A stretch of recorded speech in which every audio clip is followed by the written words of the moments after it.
Mas boa noite, pessoal, para mim, boa tarde para vocês. Meu nome é Heloísa Passos, eu sou fundadora da Trex, que é uma plataforma que a gente ajuda na aquisição de usuários, engajamento e monetização, pensando no mercado games, né? Só que antes da gente falar de Trex e falar do mercado de games, queria falar um pouquinho sobre mim, né, para vocês saberem quem eu sou. Eu sou formada em desenho de animação e sou pós-graduada em gestão e economia criativa. Meu background sempre foi no mercado de criatividade e tecnologia. Estou há 12 anos trabalhando com isso. Já desenvolvi projetos para Disney, Honda, Stone, Magalu, Rabobank, Nissan.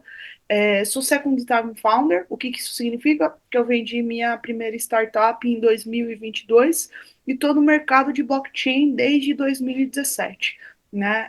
Eu digo que o mercado de blockchain mudou muito a minha vida e trabalhar com games mudou muito a minha vida. Nos últimos 2 anos, eu consegui alguns reconhecimentos bem legais por conta do que a gente está fazendo com a Trex, né? O mais importante deles foi o MIT Innovators Under 35, que são pessoas inovadoras, segundo o MIT Technology Review, antes dos 35, o Forbes Under 30, e ano passado o Woman Tech Global na categoria de Web3. Tem algumas outras, mas eu acredito que esses foram os mais legais aí que eu trouxe da história, né?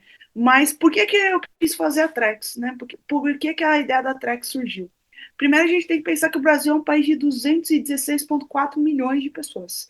E aproximadamente 115 milhões de nós, algumas pessoas acham que até um pouco mais, se consideram gamers. Então a gente está falando dos nossos sobrinhos, nossos filhos que jogam ali Roblox, são crianças, até nossas mães ou a gente próprio que joga Candy Crush ou algum tipo de jogo mobile. Ainda olhando para o mercado de games, o tamanho da indústria global é de mais de 189 bilhões de dólares. É uma das 5 maiores indústrias do mundo e passa setores como entretenimento, música. Eu não gosto muito de falar que passa entretenimento, porque para mim games acaba sendo essa intersecção com entretenimento, mas a indústria gosta de separar.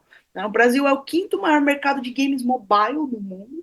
Ele é o 10º maior mercado de games no geral no mundo e é o principal mercado consumidor da América Latina. A gente fica na frente de México, Argentina, Chile, Colômbia, que são países que consomem muito os jogos. Da geração Z aos boomers, nós todos somos uma nação de apaixonados por games. E o que a gente fez foi transformar essa paixão em um negócio que já foi premiado globalmente. Nos últimos 18 meses, a Trex ganhou mais de 9 prêmios globais. O mais importante deles foi com a Visa, que é um programa que se chama Visa Everywhere Initiative, que é uma iniciativa global para identificar fintechs. A gente foi vencedores na América Latina e um dos 5 finalistas em São Francisco, na TechCrunch Disrupt. Além disso, a gente já ganhou o prêmio em Singapura, no Eterno Singapura, o Oasis Stock, o Hackathon, no Global, da Teamlink, enfim. Então, foram diversos prêmios aí, mostrando que a gente está no caminho certo do que a gente está acreditando. E o que a gente está acreditando? A gente está acreditando num ecossistema onde a gente facilite para as marcas, para as publishers, para os estúdios de games, que eles conseguem ter acesso mais barato aos jogadores, que eles conseguem trazer mais para os jogadores, pensando em engajamento, pensando em monetização, e os jogadores eles conseguem ter mais acesso, mais monetização através do nosso ecossistema junto com esses parceiros. A gente foi destaque em algumas publicações de imprensa no último ano, Valor Econômico, o Forbes, Cointelegraph, Blockchain. E a gente tem alguns parceiros bem legais aí a nível Brasil e a nível global quando a gente pensa em Web3. Né? A maioria das corretoras aí, até a Turma da Mônica também, que a gente vai lançar um jogo com eles daqui 10 dias. Então é um pouco do que a gente está fazendo. E aí a gente entra nos games aqui. Como funciona o mercado de games? Se eu falar como funciona o mercado de games, queria que vocês escrevessem como que vocês acham que se ganha dinheiro no mercado de games. Não tem resposta certa, resposta errada. Como que vocês acham que a gente ganha dinheiro no mercado de games? Né? E aí, pensando no total, vou dar 1 minuto para vocês escreverem e aí o pessoal da Smoober vai me falar aqui algumas respostas aí. Tá? Então, essa é a hora de vocês interagirem aí. O pessoal está escrevendo aí? Legal, legal. A Eu gente vai pensei que a gente tem encantando, rezando pro Papai do Céu. Imagino que seja mais ou menos como o mercado de conversão de moedas em live. Eu tava jurando que a primeira resposta seria comprando roupinha bonita pro personagem, não apareceu ainda. se tem mais alguma resposta. A gente basicamente ganha dinheiro no mercado de games de três formas aqui. Então, separei em três linhas diferentes para a gente ganhar dinheiro com o mercado de games. O que é o mais óbvio, que seria trabalhando no mercado para publishers, que são publicadores de jogos, para estúdios de games, agências que trabalham, né? A gente consegue trabalhar com desenvolvimento de jogos, com a parte de arte, seja 2D, seja 3D, a gente consegue game designer, executivo, publicitário, enfim, são mais de 30 profissões que já foram mapeadas aqui no Brasil que dá para você ganhar dinheiro com game. Segunda linha, que é uma linha não tão convencional, mas é uma linha bem interessante, são com esportes e streaming. Né? Então a gente está falando aí tanto do pessoal que é influenciador, faz live na Twitch, no YouTube, e aí ganha através de patrocínio das próprias plataformas, quanto os times de esportes. Então, pessoas que se organizam para jogar, como a gente, enfim, se organizava para jogar esportes físicos, agora a gente se organiza para jogar esportes digitais, e você consegue ser um atleta de alta performance. O mais interessante é que tem outras profissões ali também do lado. Então, você está falando de fisioterapeuta, de atleta de esportes, nutricionista, psicólogo, própria parte comercial, designer, enfim. Então, é toda uma equipe que trabalha junto com esses atletas. Aí o pessoal ganha através de um salário, através das premiações e através ali também dos patrocínios. E aí entra a terceira parte, que para mim é o que é mais disruptivo e eu acho que é a intersecção aqui entre o que Trex, Web3 Edu e Smuggler fazem, né? Que é UGC e mercado secundário. UGC, em inglês, é User Generated Content. Então, o que, que seria? Seria a geração de conteúdo por um usuário.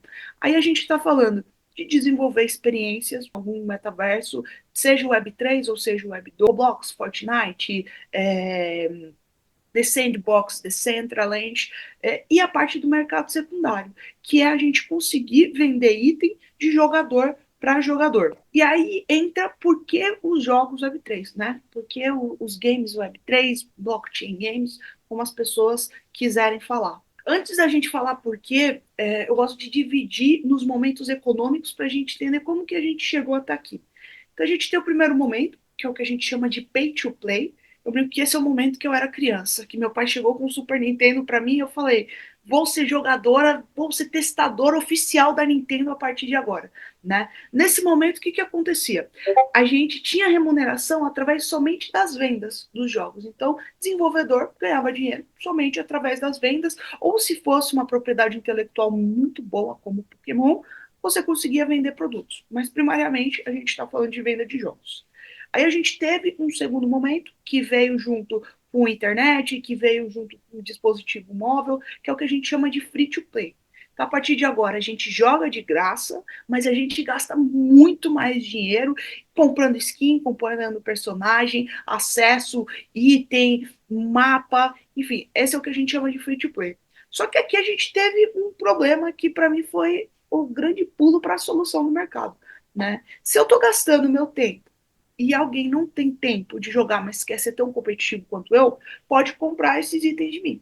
Quando essa pessoa compra esses itens de mim, eu posso receber em Pix e essa pessoa ter acesso ao item. Só que muitas desenvolvedoras eram contra, porque você está tirando a monetização principal do jogo. Então, eu não tenho certeza se eu vou receber meu dinheiro, a pessoa que está comprando o item não tem certeza que vai receber o item dela, e o desenvolvedor não recebe nada. É aí que a gente entra no terceiro momento, que é o momento que a gente está hoje, né? Vou chamar de play to earn. Tem gente que não gosta do termo, mas eu acho que cai bem aqui porque a gente está falando de play. Então, play to earn. Esse é o momento que a gente pega a blockchain, integra a blockchain nos jogos e a partir de agora existe mercado secundário para a gente fazer compra e venda de item de jogador para jogador. Só que a gente pensa, numa indústria onde os números eles são tão grandes, as dores acabam sendo também. Né? A indústria global ela investe mais de 50 bilhões de dólares em aquisição e retenção de usuários com jogos que chegam a custar 30 dólares por download ali, por conversão que a gente fala.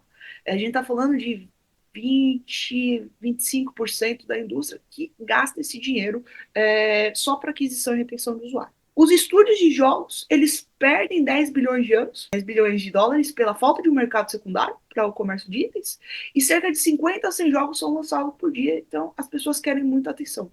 E aí a gente pergunta, então por que a blockchain? Né?